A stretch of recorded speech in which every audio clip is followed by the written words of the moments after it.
Yeah, my name is Christoph Stefes, another German, so a lot of German accent tonight. Sorry for that. I got my graduate degree, my MA and PhD, from the Korbel School of International Studies here at the University of Denver. One of my former professors, Frank Laird, has been working for decades on renewable energy in the United States. And I already got my job over at CU Denver, and at some point we had coffee and we talked about how renewable energy is doing in the United States, and he said, not so good. I said, well, we are doing a lot better in Germany, and he said, well, we should write about that. And that was almost 10 years ago, and got some funding from the National Science Foundation to do this research, and out of this I've got many publications, and I'm trying to kind of summarize a little bit of the research that we have done over the past few years.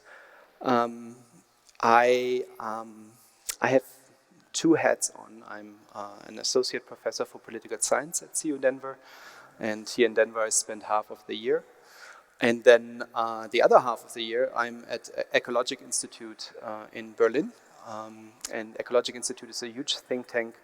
It's about 100 people working there, working on all issues related to sustainability, climate change mitigation, adaptation. And I just finished a larger project with them on environmental crime, actually, which was sponsored by the European Union. And so Martin already mentioned that, so every fall I take students for 3 months to Germany, where they do an internship. They do 2 classes, and they learn German. Yeah, they can order a beer, and that's really all that matters in Berlin, and maybe some food, but mainly beer, let's face it. So for 3 months, these students from CU Denver come to Berlin and learn everything about the energy transition, the Energiewende, as we say in Germany. And so I will tell you a little bit about the Energiewende today. So let's start. This is the roadmap that the German government just very recently has. Let's see how this works. Yeah, that works. So the overall goal of the roadmap of the federal government of Germany is to reduce greenhouse gas emissions by 40% compared to 1990 by the year 2020. It also includes, and that is interesting, the nuclear phase-out by 2022. I'm not going to talk too much about the nuclear phase-out, but the nuclear phase-out for the first time was negotiated in 2000 under a red-green government. Then we had the conservative government of Chancellor Merkel, who's still our chancellor, come in, and she said we need a bridge technology to move towards renewable energy, and that should be nuclear, so we slow down the phase-out. And then a few months later, Fukushima happens. And that was the end of the slowdown of the nuclear phase-out. And millions of people went to the streets after Fukushima demonstrating. I actually went with my daughter. That was her first demonstration. And Angela heard us, and she decided that we would phase out nuclear much faster. And this is going to happen in 2022. The overall goal also is competitiveness, that we are still having energy that is affordable. Lots of our industries, we still have lots of industries, unlike the United States. And they are heavy energy intensive, like aluminum, chemical industry. And to sell their products abroad, they need relatively reliable and cheap energy. And then that is another big issue. We also want to achieve energy security. That means we want to become more independent of countries that in recent years haven't been so kind to us, or their neighbors, Russia, for instance. So how do we achieve this? Well, there are 2 pillars, essentially. And the one pillar is that we boost the renewable energy for electricity, heating, and in the transport sector. Right? These are the 3 main energy sectors. At the same time, we are well aware that we cannot achieve this energy transition with also reducing or enhancing, let's put it this way, energy efficiency, that we use less energy for the same output. And that would be the same. We cut electricity consumption, cut heating, and cut the use of energy in transportation. And then there are various individual measures that we have introduced. The biggest one is, of course, the feed-in tariff, and we're going to talk about this in a moment. So you can't read that because it's in German, but I will translate it for you. This is essentially the monitoring report. So every few years or so, we look at, are we on target? Overall, on our overall goal to reduce greenhouse gas emissions, we are doing okay. Right? We get 3 out of 5. The reason why we get 3 out of 5, also that many actually, has a lot to do with renewable energy and how well we are doing with introducing renewable energy, with the one exception, and that is in the transport sector. Renewable energy in the transport sector is actually not that great. That has a lot to do with our big car industries in Germany, BMW, Mercedes, Porsche, are not really on target with rolling out the electric cars, not even hybrid cars. That recently, Martin just sent it to me, and he was excited. I think you were excited, right? That, yeah, the German government is now giving subsidies. You get like 3,000 euros if you buy an electric car. But the overall assumption is that that will not lead to much, and so that we are not going to make much progress here.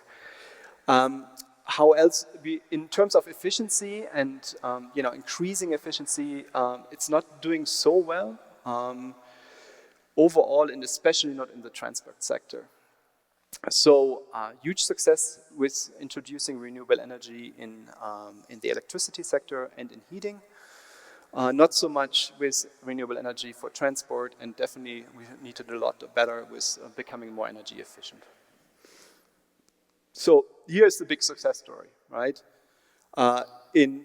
This starts in 1990 because for the first time the federal government became serious about renewable energy in the electricity sector when it passed the Stromeinspeisungsgesetz, which is really one word, believe it or not, Stromeinspeisungsgesetz. It's a feed-in tariff law, which passed, and I cannot tell you a little bit about, it's a very fascinating political story how that was passed. And then in 2000 we had another law, and that reformed the original feed-in tariff law, and then ever since it has been going on and on and on. At a pace which is currently a little bit frightening for some, and I'm going to go into this. We have challenges, market and technological challenges. So this is our energy mix for renewable, for electricity in the electricity sector. And as you can see, renewable. Okay, so it's a trick, right? We separate out hard coal from lignite coal, and if you do that, you realize that renewables is the biggest one. All right, but soon it will be. Soon it will even overtake coal. And this is how it is distributed, so 25.8%, and this is actually, that must be at least 2 years old. We are more like 35% currently. So we have 10% more. And most of it is coming from wind power, then photovoltaic, and biomass. So these are the 3 big ones, but especially wind power. Now, how did we get there? And this is where the political scientist starts talking. We got there in the 1970s. Now, if you had this illusion that the energy transition was from top down and it was all planned, forget about it. We had 15 years of grassroots movements, of little programs at the municipal level, at the state level. Germany is, like the United States, a federal system. That means we have states. And we had these on and off programs, and we had a little bit research and development funding from the federal government, but it was really nothing consistent. But what we had consistently was a pretty loud anti-nuclear movement. It was small until Chernobyl, but it was loud. And it was especially loud in the southwest of Germany, around Freiburg. That is a small town in the Black Forest. known for its wonderful ham, and known for being one of the most sustainable cities today on this planet. And that started actually all in the 1970s. So in the 1970s, citizens around Freiburg, in the Freiburg region, started to protest against nuclear power. Not so much nuclear power on the German side, that too, but mostly on the French side, because the French were smart enough to build their nuclear power plants right at the border to us, right? So when they blow up, then at least the Germans get something. And but what's remarkable about this, and a colleague of mine, Carol Hager, wrote a lot of good stuff about this, is it was not NIMBY. They didn't say, let's do away with nuclear energy, I don't want that in my backyard. They actually said, let's have an alternative to this. We cannot just say, do away with nuclear energy when we have no alternative. So they start experimenting with solar, they start experimenting with wind, mainly with solar though. And you had these little garage companies starting, these little startups doing solar. And they were able to convince some of the cities to promote this, you know, by giving subsidies and mainly subsidies at the time. And it spread from there. So this was the 1970s. Then in the 1980s, we saw more targeted public policy at the state and the municipal level. So support programs for solar, either that were giving subsidies to private households, or some cities decided that they would buy solar energy for their own buildings and small wind turbines. That was going on through the 1980s. At that point, the federal level wasn't really involved. They gave some research and development funds, but those funds were minuscule compared to the many subsidies that were given to coal, gas, and especially also nuclear energy at the time. Sorry? Sounds familiar, right? So it sounds like the United States. So here is where the story really starts, for me at least, because this is what I have focused on. These two laws, the StreG, the Stromeinspeisungsgesetz, Feed-in Tariff Law, and the Renewable Energy Law of 2000. So in 1990, the backbenchers, really like nobody knew about these politicians at the time, from all the parties in the German Bundestag, in the lower house of the parliament, came together and said, let's do something for renewable energy. And the reason for that was nothing that, it had a little bit to do with environment, but there was this guy from the CSU, that is a Christian social union in Bavaria, so conservative, actually very conservative. But this parliamentarian had a small hydropower plant, and he wanted to sell it, and the utility down in Bavaria didn't want to give him enough money for it. So he thought, that's not good, So he thought, I'm gonna go over on the other side of the aisle. I go to the Green Party that had just entered, right, the Bundestag, and he said, can we do something about this? And this guy from the Green Party said, yeah, let's do something what the Danish have been doing for a while. It's not that we invented this feed-in tariff system, it was actually Danish. And they said we can maybe borrow their law for us. And then they got some social democrats on board, the late Hermann Scheer, for instance. And they were being able to build a coalition and make this law passed, which was actually written by them, which is rare. In Germany, 85% of all laws are written by the executive branch, by the ministries, because they have the guys to actually write them. So that this was coming from the parliament and then from some backbenchers is a very rare occurrence in German politics. Now, what is especially interesting in this story here is that it was really the fight of David versus Goliath. Goliaths were all these guys that for years and years and years had tried to prevent more funding for renewable energy. These were the large utilities. At the point in 1990, we had 8. Now we have 4 due to the liberalization of the European energy market. They have a lot of mergers and hostile takeovers, not violent, hostile takeovers.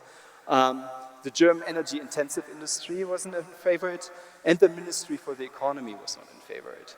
Now the reason for that is that the large utilities in Germany were politically well connected at all levels, at the municipal, at the state, at the federal level.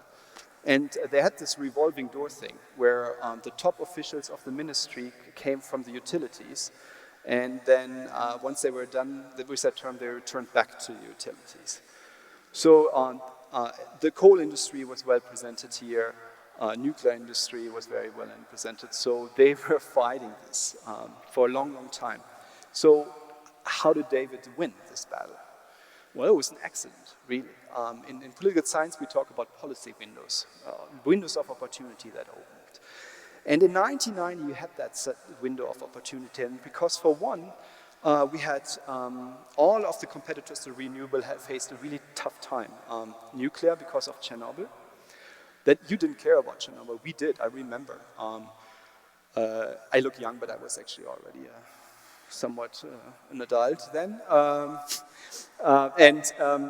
The way it worked was that my neighbors had just a baby, were buying milk like crazy, like the ultra pasteurized milk, because the cloud was coming over to Germany. So we were freaking out about Chernobyl. So renewable nuclear energy was out, essentially. Then we were subsidizing coal, because that was the only way that coal was in any way was able to compete in the market, because our hard coal was so deep in the ground that you had to give a lot of subsidies to make it still affordable to get it out. And people sued against it and saying that it's an illegal state subsidy under the European Union, or not at the European Union at that time, but the European Community competitions law. We had just created the single market in 1988. So there was another one. And climate change was out there for the, unlike in the United States, where climate change was really not on the political agenda for until, 10 years ago, maybe? It was already on the political agenda in the 80s. We had an enquete commission. That enquete commission in the Bundestag means in the parliament, where parliamentarians and experts are coming together and debating this. That is actually already a good sign that something has moved up from down here to the political agenda. So there was a lot of pressure on these, but even more important was probably at the time the German reunification. The wall had just come down in November 1989, and in 1990, the big utilities were going like crazy to East Germany and to take over the electricity system there, which meant that they were pretty distracted, and they didn't need that press at that point. So when I did my interviews, I interviewed one of the biggest utilities, like one of the higher-ups there, and I said, it seems that this law really was a game changer, and this was not in your interest. So why did you let it happen? And they said it was an accident. We didn't see it coming. We were way too preoccupied with taking over the East German electricity system. Plus, we didn't need bad press, so we just let it pass, which was funny because the Ministry for the Economy at the time said, we need allies in the struggle against this law, so come to our rescue, right? Or we come mutual to the rescue, and they said, nah, it's not important. Well, that was a mistake. So we had these, in this political science lingo, we had a policy window, which had a lot to do with historical contingency, right? The wall coming down, Chernobyl, so this coming together of various factors at the same time, and then the power of policy entrepreneurs, of people who have expertise, who are strategically located, who knew what to do at the right moment, and that was to pass the feed and tariff law. So a lot of people made fun of it, said, it's gonna be nothing, a few million Deutschmark at the time, right? Well, how is it gonna move anything? But it did. In political science, we talk about path dependency. If you put in new institutions, then they often develop a self-reinforcing dynamic.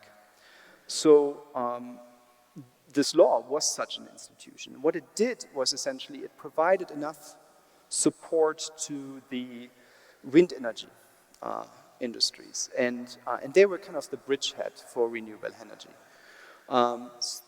you saw all of these wind turbines popping up everywhere, right? So people suddenly became aware of renewable energy, and they thought, well, now that we have them everywhere, they seem to work, right?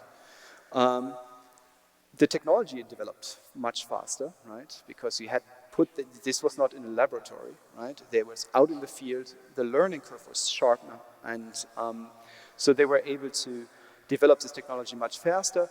And by doing so, they were able to reap profits, which they reinvested, for instance, into their how do you call that? It's an NGO, right? Like a trade organization, right? So the trade organization of wind energy.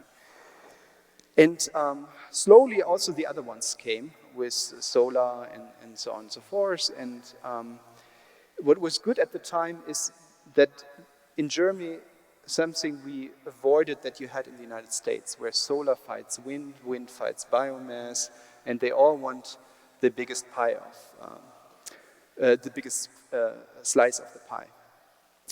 In Germany, the parliamentarians and the Ministry of the Environment, which had been newly founded after the Chernobyl disaster, they said, you know what, you're going to have to talk with one voice to us. If you are not coming together and agree, we are not going to talk to you at all. And that is a typical way of, in Germany, how we do politics. It's called corporatism, democratic corporatism.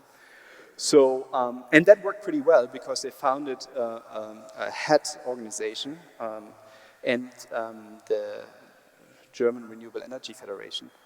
And they have been very strong actors, political actors, and became very strong political actors. So you see how the economic self-reinforcing dynamic fed into the political self-reinforcing dynamic.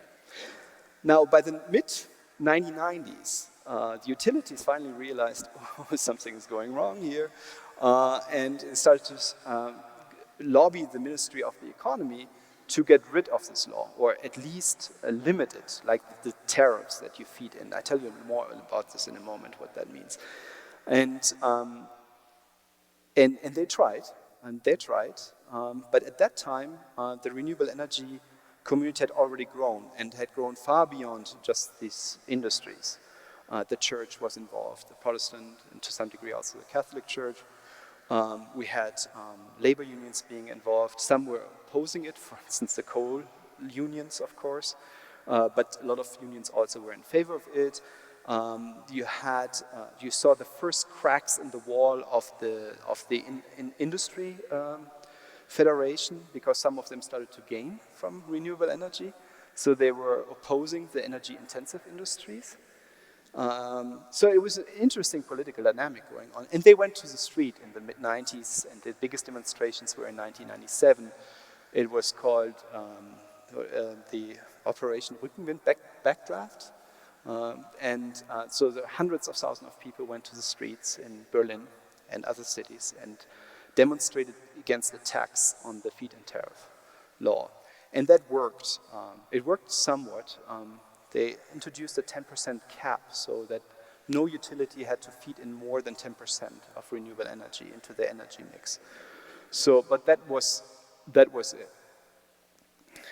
So the problem was, by the late 1990s, the StreG reached its limits. And let me tell you a little bit about how this worked and then how the later law worked.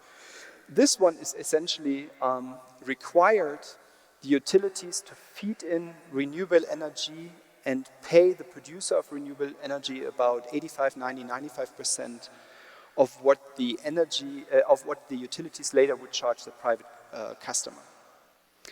There was just a problem. There was no promise that they would do that well into the future.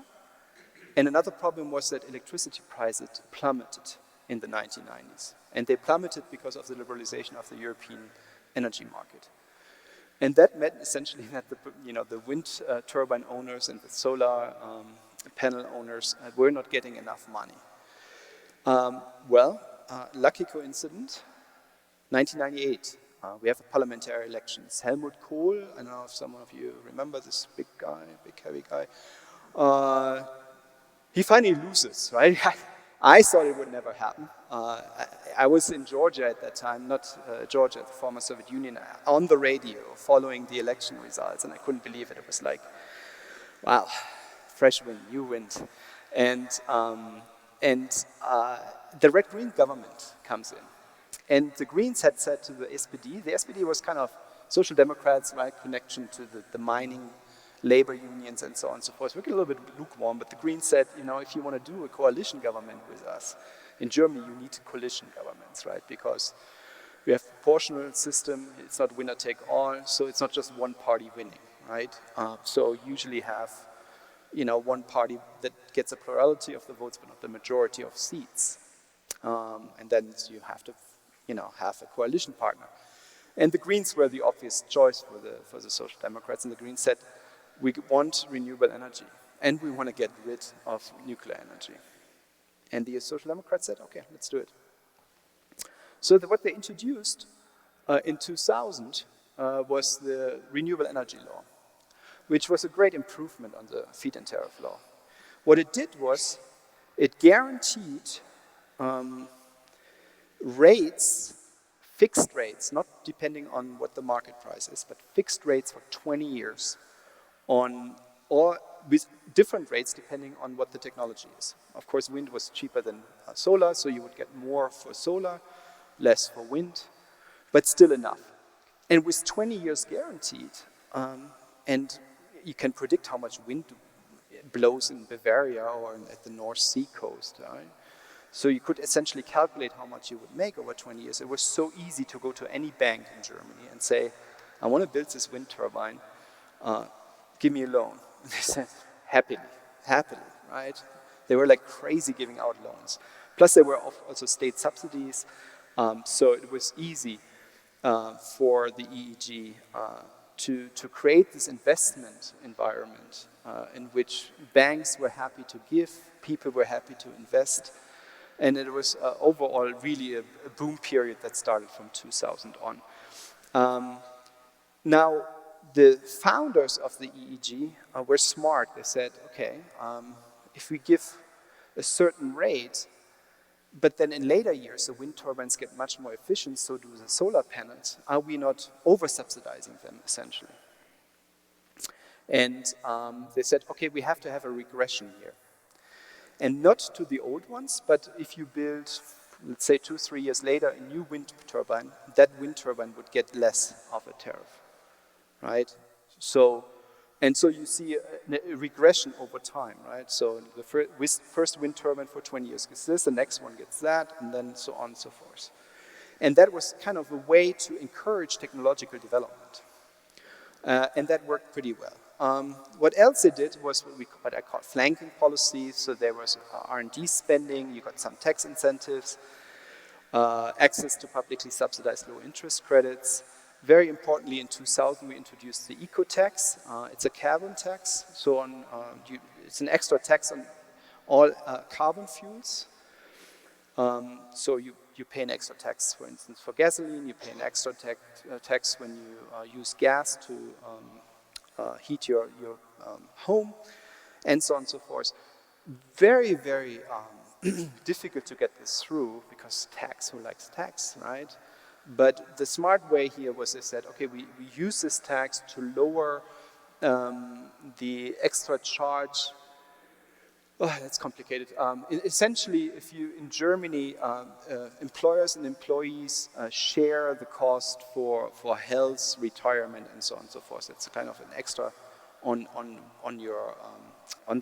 what you get in money, your wage. And this was growing, and that was a concern. So they said, okay, let's use this carbon tax to lower this. So suddenly it became politically feasible to pass this. Because suddenly the employer side said, oh, that's a great idea, so I have to pay less, right? We had a lot of public information campaigns, and we have a very aggressive export promotion campaign, right? So the Germans really tried to sell this stuff, the technology abroad.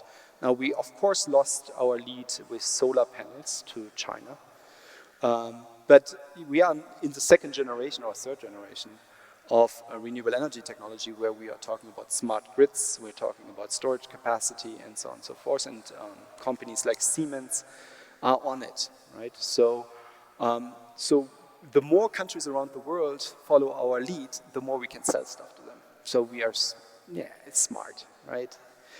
It seems like we are the good guys, you know, we want everyone to follow the lead and be, you know, climate friendly, but there's also like a business reason behind it, so don't trust the German. So Germany has a huge promoter of renewable energy in Europe and the world. So how does the general public feel about this? I mean, as we can later see, there's a price tag to this. But they have been surprisingly supportive. With approval ratings, I have them later, of 90% and more. So first of all, it's a huge job engine.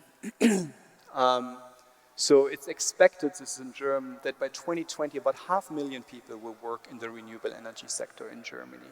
500,000 is a lot, because our biggest sector is of course the car industry, and that is about 750,000.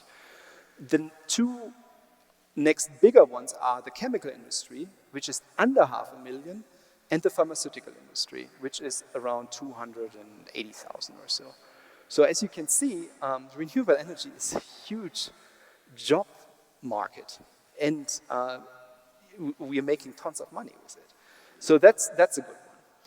And the best thing is, you can actually also save the environment and climate, right, with that. You not only make money, you actually do something good, right? So this is essentially showing what you can avoid in carbon dioxide emissions and what you can save. And so in the electricity sector, for instance, this is data from 2009, so this is a little bit outdated. It was 71.6 million tons of, just in the electricity sector, that was saved of CO2 emissions due to renewable energy. Here's another good thing, and this is actually especially interesting for what just Martin said before, right?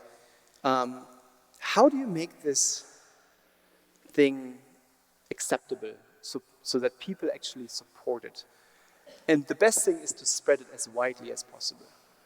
And this gives you a good idea of who owns this. This is actually from 2011. 40% of renewable energy installations are owned by private individuals in Germany. 40%. Farmers, another 11%, you know, of biomass and wind, but also solar. And then you had project firms, which are often what we had in Colorado. I recently heard about this. When you don't have a roof or not a big enough one, you can join a... Yeah, exactly. So this is actually this year. That means also private individuals. And then look at the big four energy companies. They own just 6.5% of the renewable energy installations. So no wonder that they were not so happy about the renewable energy, or the energy transition in Germany. And what's interesting here is that, see, now I lost train of thought. What's interesting is that, oh yeah, for the first time, some of the big ones like RWE, E.ON, they are in the red. That never happened since World War II, right? So they're now frantically trying to find ways to make money. So they're breaking up their companies into good companies that are those that are focusing on renewable energy, and the bad ones, the coal, nuclear, and so on and so forth. By the way, the German government struck just a very nice deal with them, that they have to put several billion euros aside to take care of their nuclear power plants. Because the most important thing about nuclear power plants is how to get rid of them. You cannot just shut them off, right? It's hugely expensive. So I think the German government was extremely nice with the price tag that they put on them. So it shows you the political power of these utilities in Germany. What are the additional benefits? Well, we avoid energy imports, especially from nasty countries like Saudi Arabia, right? That are not exactly the, let's say, stellar human rights performer. Plus, they are in a region which is unstable, right? You can see it. Thereby, we secure our supply, and through the decentralization of renewable energy, we become also less vulnerable to terrorist attacks. There are, of course, huge environmental and health benefits. Cleaner air makes people, healthier, and hence they can work more, longer, be more productive. There are employment effects, I already talked about this, innovation triggering. So what we see right now, for instance, is that the university is starting specializing in renewable energy and all the technologies around it, and which has spin-off effects not only for employment, but also for other technologies that we develop on the side. And very important here, and this is also a very politically important factor, it adds regional value, and especially to Germany's east and north. And Germany's east and north are the most economically depressed parts of Germany. So by having all these wind turbines there and built there, so they are not just put up there, they are also built there, we actually provide a lot of jobs and income, tax income, to these depressed states of Germany's north and the former communist Germany. So what that altogether means is there's an overwhelming support for this energy transition. 92% support the increased use of renewable energy. 70% think it's very or exceptionally important to go on with the energy transition at the current rate or even faster. 22 think it's important. Less or not important at all is just 7% in Germany, right? And this is data from 2014. So, I could stop here and say, wonderful. Well, not quite.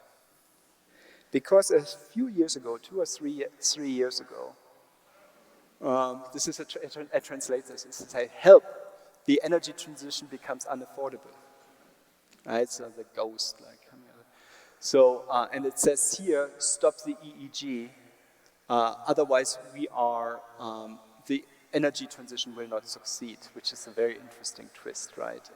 Whereas the EEG was actually the one that pushed the energy transition forward.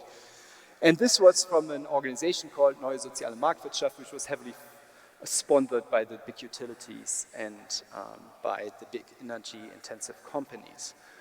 And their argument was threefold. One was, when we totally rely on renewable energy, we might not become, how to say that, it might become, because it's an intermittent energy source, and the wind doesn't always blow, the sun doesn't always shine, we might have blackouts, right?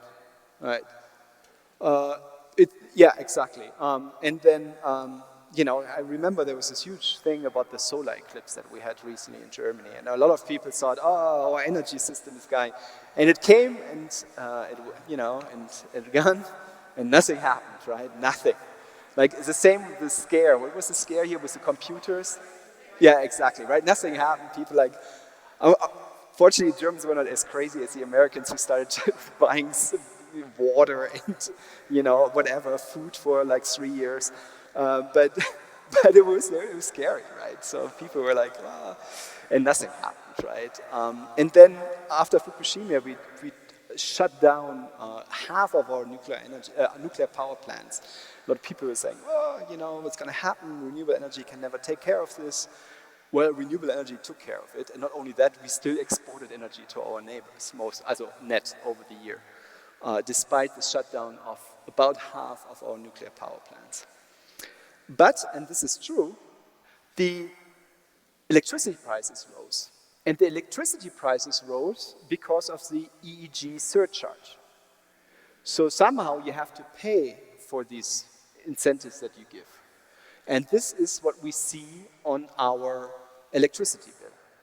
And my electricity bill right now in Berlin is a little bit lower, fortunately, than this one. It's about 26 cents per kilowatt hour. That is 35 cents per kilowatt hour. I think your current rate is what, 11 cents? So it's double as much, more than double, right? Almost triple as much, my electricity bill, compared. No, actually, that's the point. I pay more, but the bill is actually lower than it is here. Why? Efficiency, right?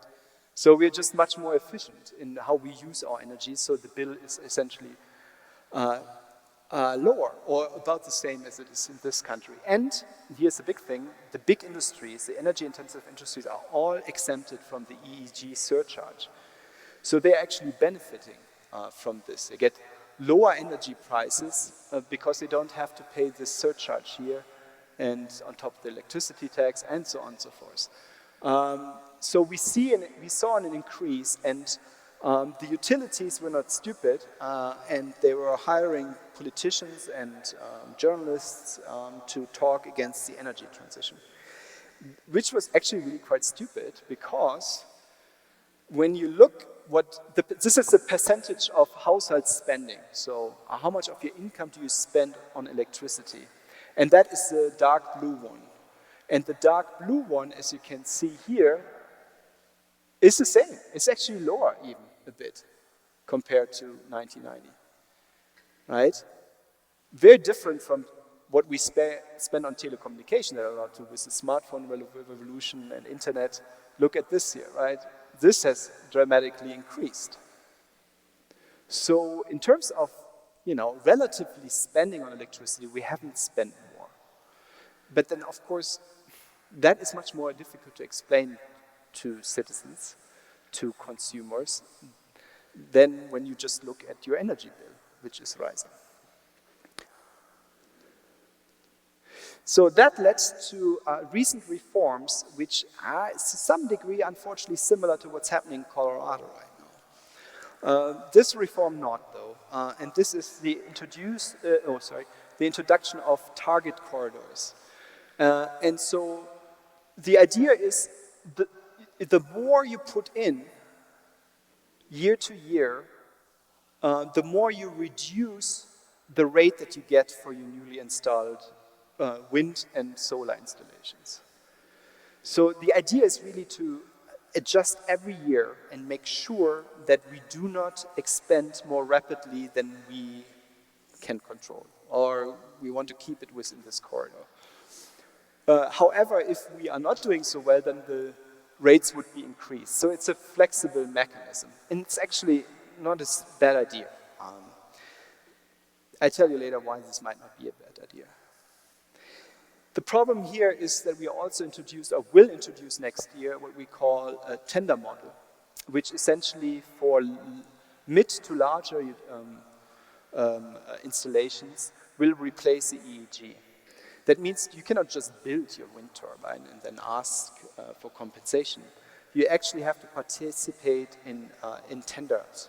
So the German government says we want to have so and so many hundreds of megawatts of solar. So companies, now you can bid for it. How much can you produce and at what price? And those with the lowest price will win. And the rest is not getting anything. Now, who is going to benefit from this? Big guys. The big, large utilities will gain from that because they have the legal expertise, they have all these lawyers, they have all these trained economists running around, and so they know how to do this. And the German government already said that they want to do a lot of expansion of offshore wind. Offshore wind is hugely expensive, and if you want to get your foot into the door there, then you have to be part of the 4 big utilities or some huge bank or so. It's not the small or medium-sized investors anymore. It's actually to the degree that recently I'm in business talks right now with a medium-sized investor in solar energy. They want to come to the United States because they don't see a market anymore in Germany. So they thought about Florida, and I said, no, probably politically not such a great idea. And they said, what about Colorado? And I said, maybe better, but now I hear from Martin that it's also not good. So I hope you're going to fight for this, or against Excel Energy. So the tender model will essentially return the large utilities in the driver's seat. And that might not be a good idea. I mean, that might be more efficient. That might well be. But politically sustainable is when you spread the goodies widely. And not among the big utilities. Maybe it is a necessary break, though, because this rapid expansion of renewable energy creates challenges. Economists as well as engineers will tell you that it is relatively easy to feed in renewable energy into the grid at a rate of maybe 25–30% share. Beyond that, you're starting to run into problems. And the big problems is the market. How do you deal with the changes in the market structures?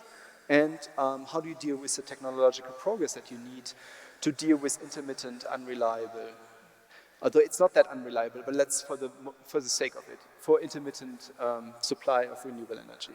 So I give you two examples, the merit order effect and the problem of reserve capacity. And the other one is electricity infrastructure and how to deal with that. So here's the merit order effect on the energy spot market. So energy is traded on a daily on the spot market in Dresden, Leipzig or Dresden, one of the two. And this is the merit order means that the price of electricity is determined by the cost of the marginal technology. That means the most expensive technology, right? So renewable energy is down here. It costs less, least, because once it's there, you don't need any fuels anymore. Well, occasional repairs, but that's minimal. The next one is nuclear, then lignite, hard coal, and gas, and oil is already at this point too expensive to be used for electricity production.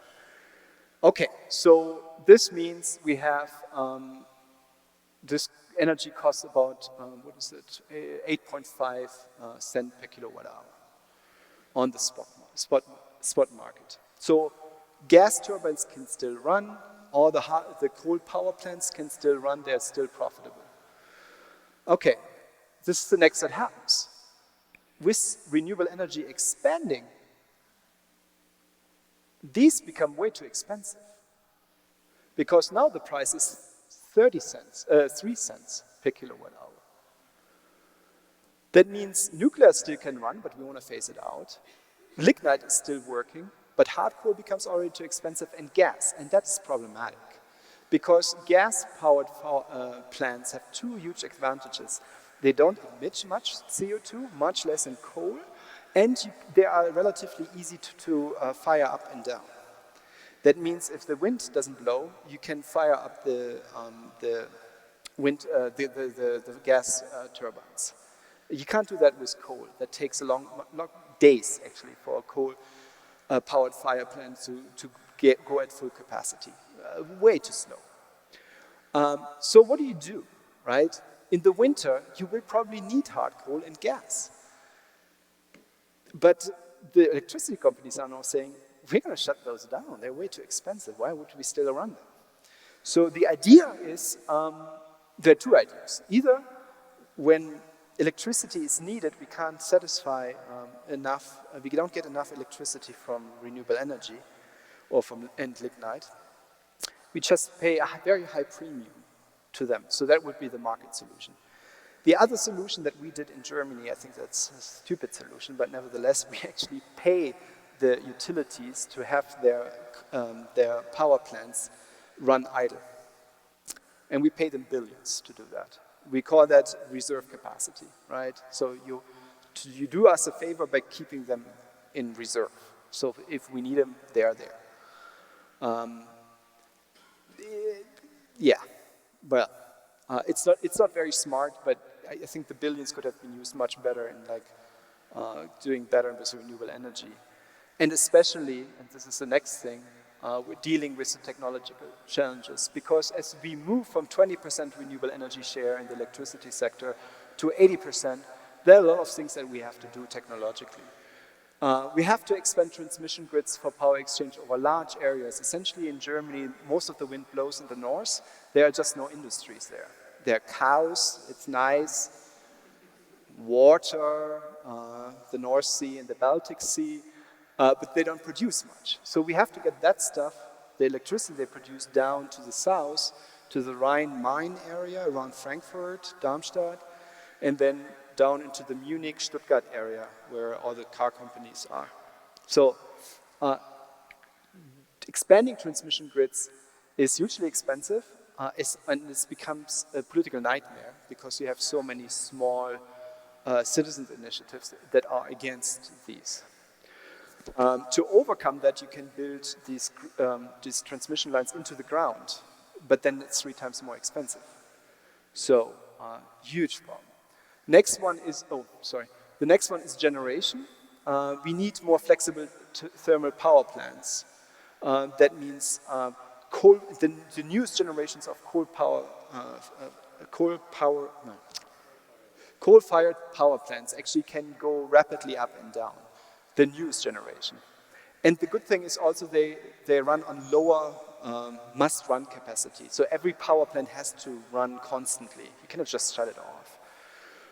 And that has something to do with the material, expanding, breaking, essentially with the heat. Well, I'm not an engineer, political scientist, right? Or do I know? And then what might be also necessary is that at times you just put the wind turbine out of the wind because you just have too much. We had already times where more than 100% of our electricity needs are taken care of by renewables. 100%.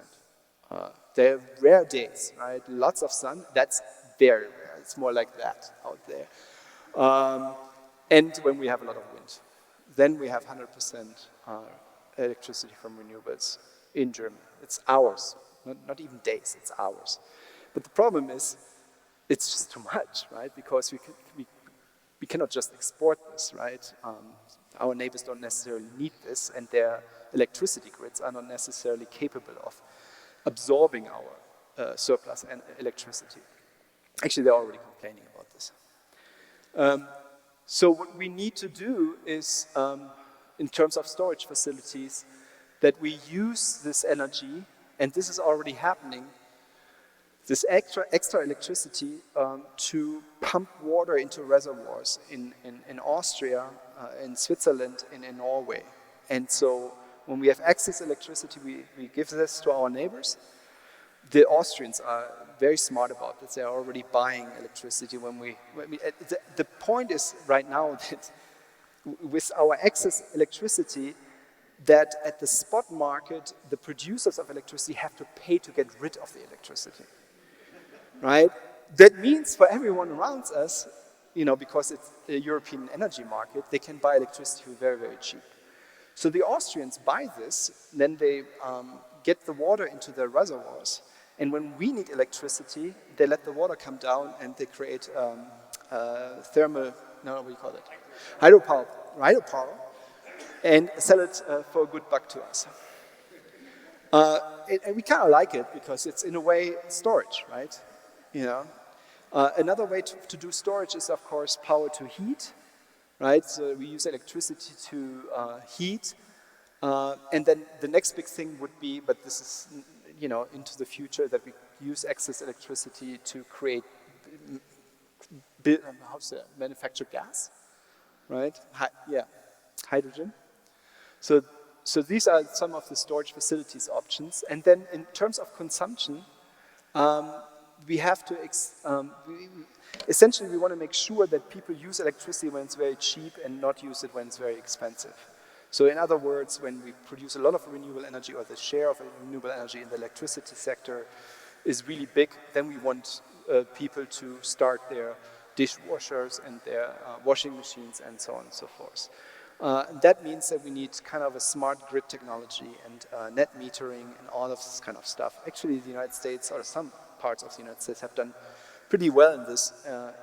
We have to roll this out at a much larger scale.